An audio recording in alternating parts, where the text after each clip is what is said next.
Convidamos o deputado federal Orlando Silva. Orlando Silva é graduado em Direito e Ciências Sociais, deputado federal por São Paulo, com mandato de 2019 a 2023, e relator da Lei Ordinária número 13.709/2018, que dispõe sobre a proteção de dados pessoais. O deputado Orlando Silva apresentará o histórico da Lei Geral de Proteção de Dados, Lei número 13.709 de 2018. Senhoras e senhores, com vocês, deputado Orlando Silva. O cerimonial é engraçado, né? O jeito protocolar. Bom dia. Eu quero agradecer à CONEP pelo convite para participar dessa conversa. Pedir desculpas pelos minutos de atraso. Eu participava de um café da manhã com o presidente da Câmara e falei para o Jorge, que foi quem me provocou para vir aqui, que em função da Lei Geral de Proteção de Dados Pessoais, eu vou ter uma participação limitada aqui hoje. Por quê? Porque nós estamos construindo essa lei. Na manhã de hoje, às 11 horas, acontece uma sessão do Congresso Nacional e o primeiro item de pauta da sessão do Congresso Nacional é a votação de vetos que foram feitos pelo presidente da República, Jair Bolsonaro, a uma medida provisória 869, que é a medida provisória que criou a Autoridade Nacional de Proteção de Dados e resgatou uma série de temas da Lei Geral que foi vetado pelo então presidente Michel Temer. Então, quando nós falamos de história dessa lei, vale dizer que a história está se dando. Nós estamos, nesse instante, construindo essa legislação em nosso país. Evidentemente que com certo atraso, e o atraso do Brasil é também uma oportunidade para que nós possamos nos apropriar das melhores experiências internacionais. Porque se é certo que nós falamos de proteção de dados pessoais, de privacidade, com mais ênfase, diria, nos últimos 10 anos no Brasil, se formos mirar a experiência da Europa, essa é uma matéria viva desde o pós-guerra, desde o fim da Segunda Guerra Mundial. Porque ali o trauma do nazismo se deu, inclusive, pelo manejo, pela manipulação de informações pessoais, de dados pessoais, que foram apropriadas por uma máquina de guerra e é parte da explicação dos movimentos que produziu aquele genocídio vivido na Segunda Guerra Mundial. Então esse é um tema presente a países da Europa que já tem segunda, terceira geração, até mesmo quarta geração de leis de proteção de privacidade e de dados pessoais. E o Brasil está vivendo a sua primeira geração. Mesmo nos Estados Unidos, que não é um país afeito a muita regulação, os Estados Unidos é um país marcado por desregulação, né? Mesmo lá, desde os anos 60, se introduziu regras, mecanismos, muitos deles vinculados a preocupações relativas a crédito, que é uma área fortemente regulada nos Estados Unidos no que diz respeito a essa matéria. Então, estou levantando assim rapidamente esses aspectos para registrar que o atraso que o Brasil tem, a meu ver, acerca da regulação da proteção dos dados pessoais, da privacidade, é uma oportunidade. Evidentemente que no Brasil, essa lei sofreu um impacto muito forte da regra europeia, né? Que também desde os anos 90 já havia uma regra da comunidade comum europeia, mesmo antes da existência da União Europeia. Essa regra foi atualizada e vige, né, é plena, desde o ano passado, maio, salvo engano, de 2018. A Laura pode me fazer os devidos ajustes e correções. Salvo engano, maio de 2018 é quando a GDPR passou a ser efetivamente cumprida no ambiente da União Europeia. Evidentemente que, como uma comunidade de nações, uma comunidade de estados autônomos, é uma regra que tem impacto geral, mas há um processo de internalização em cada um desses países. Como é uma regra que regula governos, mas também empresas, atividade econômica, é desigual o nível de conformidade dessas empresas e desses estados, né? Você tem a Gigantes.com, cuja atividade impacta no cotidiano de todos nós, mas trata um volume gigantesco de informações. Essas se obrigaram e se adequaram, se converteram em instituições conforme mais rapidamente. Seguramente empresas menores, grupos menores, possuem um grau de dificuldade de adesão às regras distinto. E é um fenômeno que, a meu ver, tende a acontecer também no Brasil. Você não pode imaginar que uma multinacional que opera nessa frequência vai ter o mesmo nível de adesão e de conformidade que pequenas, médias empresas, porque a coleta e o tratamento de dados se dá em todos os lugares. Por vezes, no pequeno comércio. Quem de nós aqui já não chegou, o senhor quer que o seu CPF seja incluído? É a coleta de um dado pessoal, né? E que muitas vezes é tratado por vários empreendimentos. Então, a primeira observação que eu faço é que, com algum atraso, o Brasil se conecta com o debate que é feito no mundo acerca desse tema. Segunda observação, o Brasil viveu um processo, digamos, relativamente lento, que permitiu a maturação, eu diria uma maturação razoável da Lei Geral de Proteção de Dados Pessoais. Muitas das provocações que a Aline, né? Das dúvidas que a Aline tem, na verdade, eu diria que não são exatamente dúvidas. Na verdade, são insuficiências do texto da lei e que não são por acaso, né? A opção foi por ter uma lei principiológica, digamos assim. A opção foi por ter uma lei conceitual. E aqui há uma influência muito forte da norma europeia, né? Houve uma série de debates no ambiente do Congresso Nacional. Antes disso, uma série de debates em consultas, quando da elaboração do projeto de lei que foi encaminhado pelo Poder Executivo. Eu diria que há um corte importante na preparação da lei do Brasil, que é o ano 2016, abril de 2016, quando o Poder Executivo encaminhou um projeto de lei geral de proteção de dados pessoais. Antes disso, nós tivemos um processo longo de consulta. Para que vocês tenham uma ideia, foi feito um processo de consulta que deve ter colhido cerca de 2.000 contribuições ao projeto de lei antes de ser sistematizado e enviado ao Congresso Nacional. Quando da chegada lá, quando da elaboração do projeto pelo Poder Executivo, houve uma opção, que era uma lei principiológica, conceitual, e que durante o debate nós falávamos, uma lei tecnológica. Por que uma lei tecnológica? Porque é uma lei que procurava ter condições de se adequar às inovações tecnológicas, que é uma marca permanente da era digital, do tempo de hoje.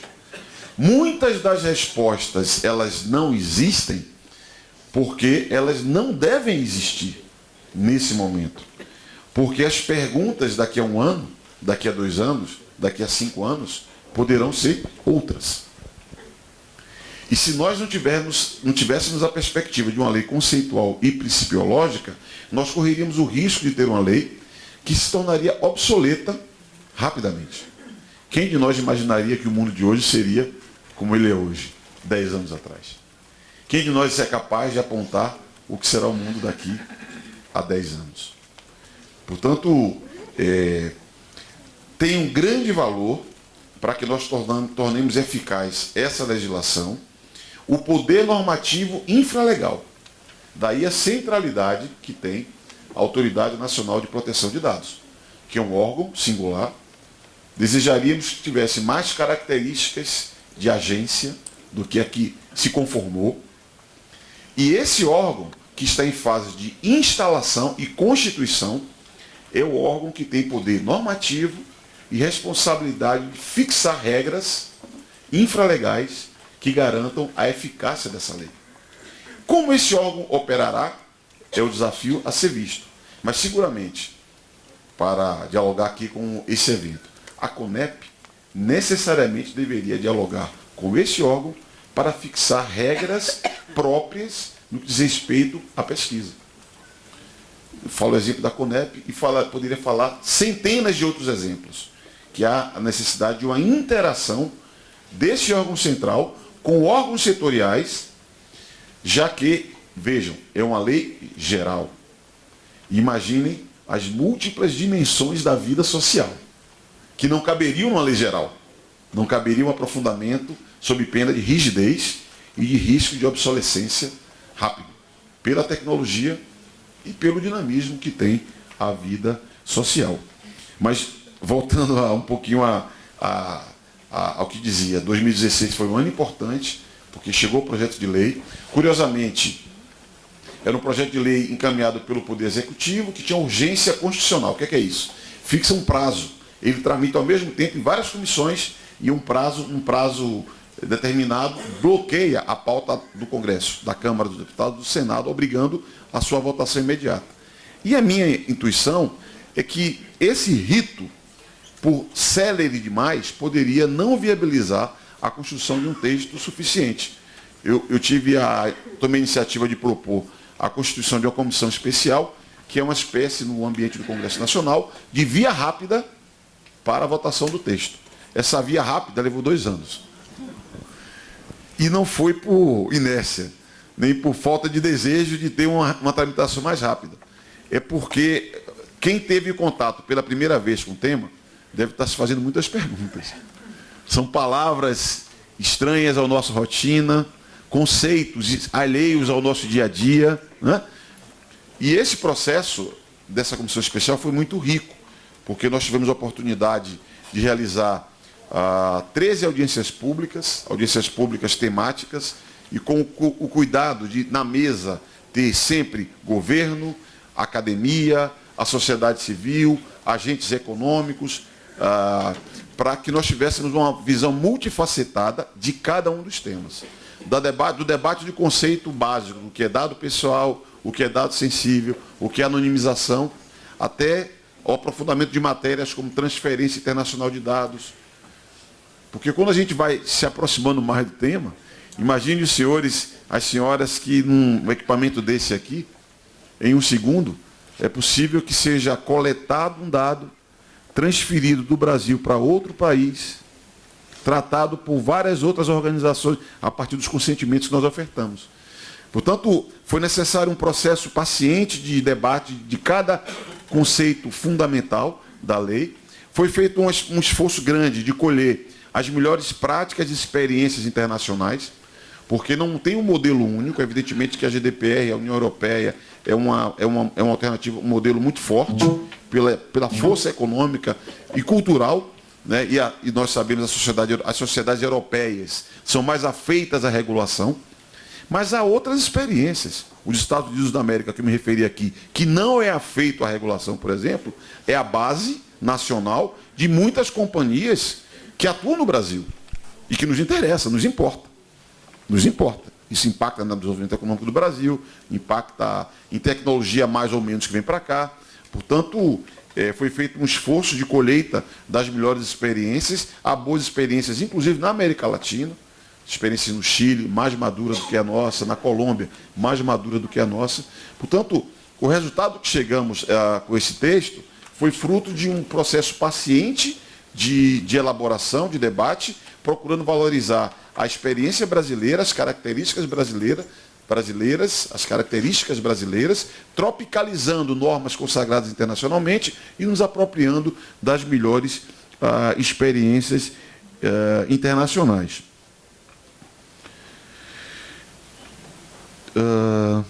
Foi feito um processo, a lei também é resultado de um processo muito longo de negociação.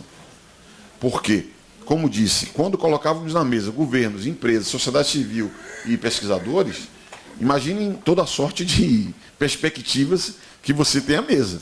Mas nós não tínhamos alternativa que não fosse fazer isso. Eu lembro que na reta final da elaboração da lei, nós montamos uma mesa com 20, 30 pessoas de quando em quando. Eu usava um método que eu aprendi na minha militância social, que era o método seguinte: a proposta é essa aqui, se você é contra, pede destaque. Aí, artigo 1º, lemos artigo, parágrafo, inciso, com 30 na mesa. Se alguém era contra, destaque. Separava cada capítulo e voltava. Examinava cada destaque. Quando não tinha acordo, a gente falava, tudo bem, se você não vão chegar num acordo, eu decido, eu vou botar minha proposta lá. Voltava-se para a mesa rapidamente, tentava-se o acordo. O que é que foi bom? nós conseguimos, creio, em 2018, nesse país conflagrado que a gente vive, né, ainda hoje muito polarizado, aprovar essa lei no plenário por unanimidade. Todas as lideranças orientaram favoráveis ao texto que foi votado. E, pasme, no Senado, aprovado por unanimidade. A mesma coisa agora a medida provisória, que é parte desse processo, por unanimidade. Às vezes eu fico sempre em dúvida se o pessoal estava votando por unanimidade porque não estava entendendo o assunto, ou se a turma estava votando por convicção. Eu prefiro sempre acreditar que era por convicção, né, digamos assim. E eu não vou entrar nos itens da lei, a professora Laura deve falar bastante sobre cada item dessa lei, mas eu quero chamar a atenção de um aspecto, né, que é a necessidade dessa autoridade nacional. E é curioso, eu não vou fazer provocação aqui a ninguém, eu sou militante do PCdoB, o partido de esquerda, fui base de governo, sou oposição ao outro governo, mas eu não quero provocar ninguém, não. Só dizer que tem uma coisa curiosa desse processo todo, é que como que no governo da presidente Dilma Rousseff, era um governo de esquerda, o governo do presidente Michel Temer, digamos assim, governo de centro, o governo do presidente Jair Bolsonaro, digamos assim, governo de direita, tem um ponto em comum, que é não compreender a necessidade de adequada regulação e, sobretudo, da necessária fiscalização para cumprir certa lei, que se materializa na instituição de um órgão singular para fazer cumprir essa lei. Nos 3 governos nós tivemos a mesma dificuldade. Por quê? Porque há no Brasil, na minha opinião, equivocadamente, uma visão em que o Estado, digamos assim, tudo que é público, tudo que é do Estado é um problema, é para gastar dinheiro, e que não pode, é com cabide de emprego. Isso é uma estupidez. Porque você pode até ter órgãos da administração que, historicamente, torne-se dispensável e pode ser extinto. Mas, seguramente, você vai ter sempre necessidade de órgãos do Estado para que permita ao Estado cumprir a sua missão. Parece óbvio isso que eu estou falando, mas, na prática, é bem difícil. Digo isso porque a proposta original encaminhada pela presidente Dilma Rousseff falava de um órgão competente, mas não falava qual era o órgão. E se tentava criar uma jabuticaba. Não, vamos colocar como um departamento do Ministério da Justiça, uma diretoria de qualquer coisa. Não dá. Por que não dá? Tem que ser um órgão que tenha autonomia, porque ele vai regular o Estado também. Aliás, eu temo mais pela ação do Estado do que do setor privado. Porque a empresa privada tem, na defesa da privacidade e na proteção dos dados dos seus clientes, a base do seu negócio. Vai num banco e não cuida da privacidade, tem repercussão econômica. No Estado, por vezes, o trato pode ser mais leniente, digamos assim. Tanto que hoje há uma corrida para transformar empresas, garantir que elas sejam conformes à lei, e eu não vejo o mesmo movimento por parte dos governos. Não vejo. Então, eu não estou querendo fazer uma crítica a isso, àquele governo, só para fazer o registro de como é importante nós termos um órgão singular que tenha autonomia, e sem ele, nós poderemos fazer, a lei pode ser uma letra morta. Os exemplos aqui, não fala sobre tal tema, não fala sobre qual tema. Isso é aqui e é num conjunto de outras atividades. Porque, tecnológica, a lei exige normas infralegais. Essas normas infralegais são competência de um órgão singular, que deve ter autonomia e competência. Até faço apelo aqui a quem for participante do governo atual, do governo federal, nos auxiliem para garantir a excelência dos quadros que devem ter uma capacidade técnica acentuada. É muito técnica essa matéria. Se nós não tivermos quadros com capacidade técnica para enfrentar esse tema, o risco é grande. Até ouvi dizer que já tem 3 oficiais pré-selecionados. Um deles eu conheço, e apesar de ter da oposição ao governo, apaixonado pelo tema, já o procurei para tentar estimular, instá-lo a provocar a reflexão sobre como qualificar ao máximo esse órgão singular. Porque ele terá um papel decisivo para tornar eficaz essa lei. Eu fiz uma referência a que a lei está em construção, porque, vê, Foi feita uma consulta, apresentado o projeto de lei. 2 anos no Congresso, votado o projeto de lei. Chegou ao presidente da República, à época já Michel Temer, ele vetou uma série de artigos. E fez um acordo, que era enviar ao Congresso Nacional uma medida provisória para corrigir um veto que ele fez. Ele vetou a criação de uma autoridade nacional de proteção de dados. Porque como a proposta da Dilma Rousseff falava de órgão competente, e não dizia qual era o competente, o Congresso Nacional criou, mesmo sabendo do risco de iniciativa. Porque criação de órgão é uma competência do Poder Executivo, não do Poder Legislativo. O presidente da República vetou a criação desse órgão, enviou uma medida provisória, que o órgão era bem fraquinho. O formato do órgão era bem fraquinho. No Congresso Nacional, houve uma série de mudanças para fortalecer esse órgão. Exemplo, ao invés de ser uma mera nomeação do ministro, não. O presidente indica nomes para esse órgão e esses nomes serão sabatinados pelo Senado.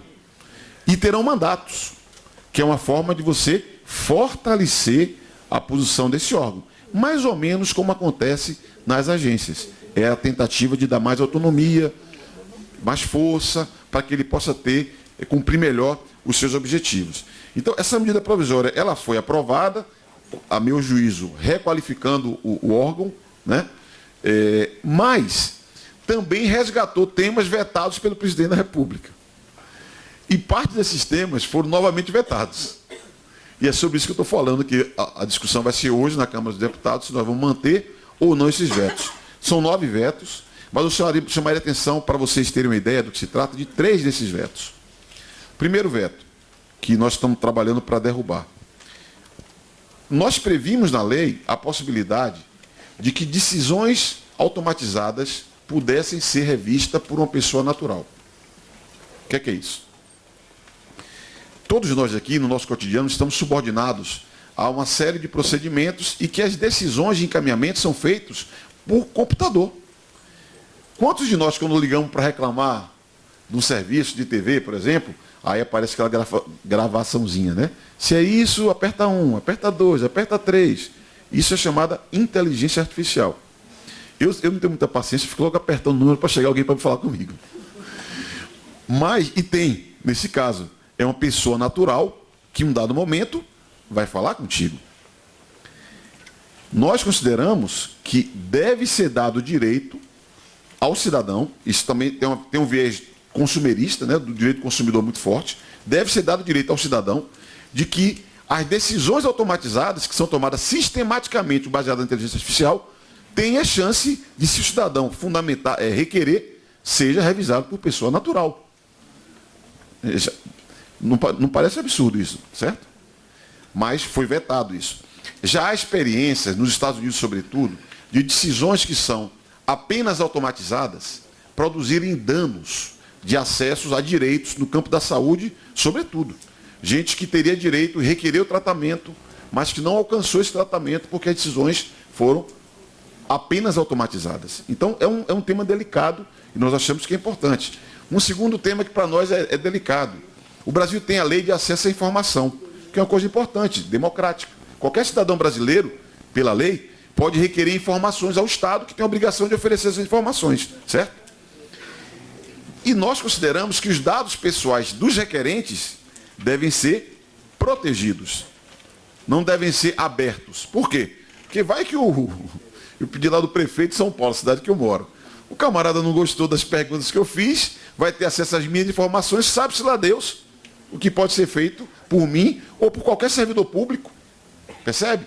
Então, impedir, garantir a privacidade desses dados pessoais de quem requeriu informações, que parece algo óbvio, também foi vetado. E a terceira e última, para vocês terem uma ideia de qual é o tamanho da confusão nossa. Relativa às sanções.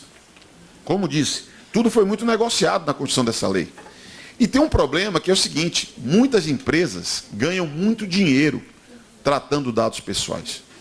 Tem uma capa famosa da revista The Economist, de 2017, salvo engano, uma capa muito famosa, que fala assim, dados é o petróleo do século XXI. A economia de dados, na era digital, é um dos principais setores de produção de riqueza. A economia mundial vive uma fase de conversão para o setor de serviços. Todos nós sabemos disso. E quem tem informação, quem coleta e trata bilhões e bilhões de informações que estão disponíveis e que todos nós, quando não lemos o termo de uso e damos um clique, estou de acordo, oferecemos as nossas informações gratuitamente para serem tratados, nós amplificamos a oferta de informações que estão à disposição. Eu não tenho um problema de que as empresas possam coletar dados, tratar dados, processá-los, oferecer serviços. Eu não tenho nenhum problema com isso.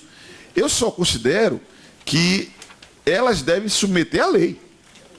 Como todos os cidadãos são submetidos à lei, como os governos são submetidos à lei. E as sanções serão aplicadas contra empresas ou governos quando não se cumpre a lei. Certo? E aí, há um rol de sanções previstas, da advertência, a multa, e tinha sanções mais duras, como a suspensão total ou parcial do tratamento de dados, ou até a proibição de tratamento de dados, para casos de reincidência. Porque, veja, não cumpre a lei, aí você adverte o sujeito. Não cumpre de novo, aí você multa o sujeito. Aí tem que ter um limite, certo? E alguns se escandalizaram quando se falou a multa pode ser de até 50 milhões de reais. Alguns falam 50 milhões de reais. Agora, nos Estados Unidos, a autoridade antitruste, tá às vésperas, nos aplicou uma multa de 5 bilhões de dólares para uma dessas gigantes.com. Porque 50 milhões de reais é bastante dinheiro, mas depende para quem, né? Depende para quem. Então, nós criamos um gatilho, né, digamos assim, que as sanções mais duras só seriam aplicadas quando houvesse reincidência, que é para sinalizar que não é ao livre-arbítrio da autoridade nacional vai sair proibindo o tratamento de dados. Não se trata disso. Você tem um rosário de possibilidades e a dosimetria da pena também tem que ser proporcional ao dano que foi produzido. Me parece evidente isso. O que mostra mais uma vez a importância desse órgão. Mas como, infelizmente, grandes grupos têm muita força, impuseram o veto ao Temer, nós restabelecemos no Congresso Nacional, impuseram o veto ao presidente Jair Bolsonaro, e nós vamos tentar restabelecer no ambiente do Congresso Nacional. Porque nós acreditamos que uma norma sem sanção, nessa matéria, que envolve interesses poderosos, é uma norma que tende a não ser eficaz. E você não pode fazer, digamos assim, com gigantes, você tratar com sanções muito leves. É evidente que eu tenho consciência que a autoridade antitruste no Brasil tende a ter um papel relevante nesse assunto. Porque é assim no mundo, não é só nos Estados Unidos, né?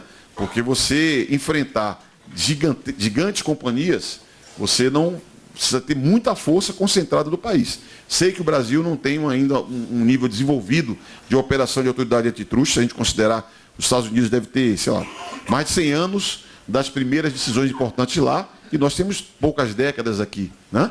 Mas, de todo modo, eu aposto que a autoridade brasileira, o CAD, também deve cooperar com essa Autoridade Nacional de Proteção de Dados. Essa ideia de cooperação entre os órgãos deve ser uma ideia-chave. Porque tem temas ligados ao direito do consumidor, que há órgãos singulares de direito do consumidor que têm um papel relevante e deve cooperar com a autoridade de dados. Temas, por exemplo, relativos às gigantes, às grandes companhias que violem a lei. Seguramente o CAD deveria cooperar no enfrentamento desses temas.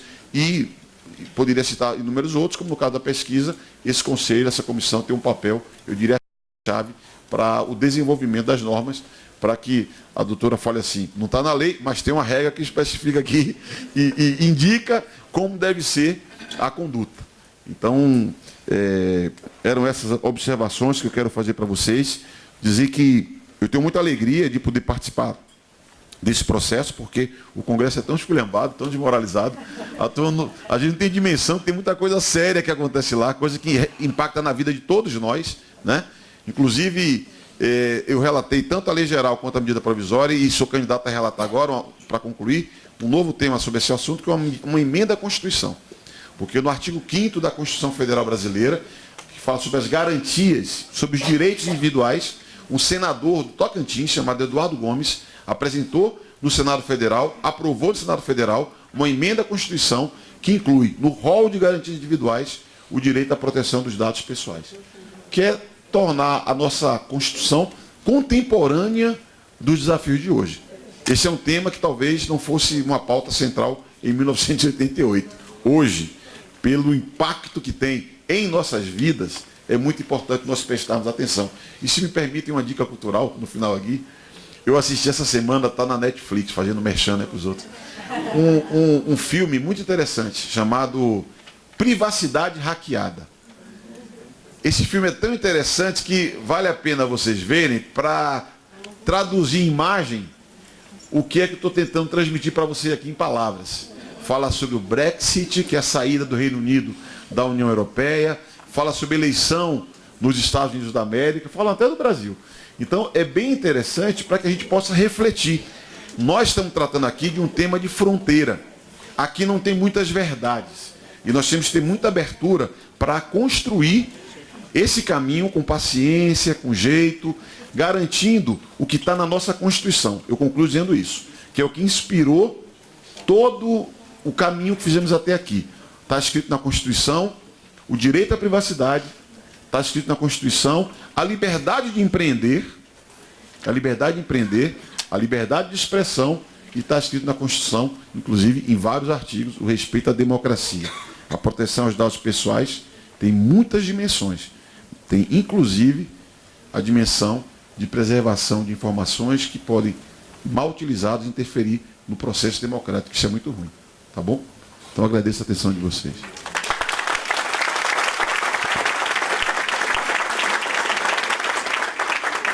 Agradecemos ao deputado Orlando Silva por sua palestra.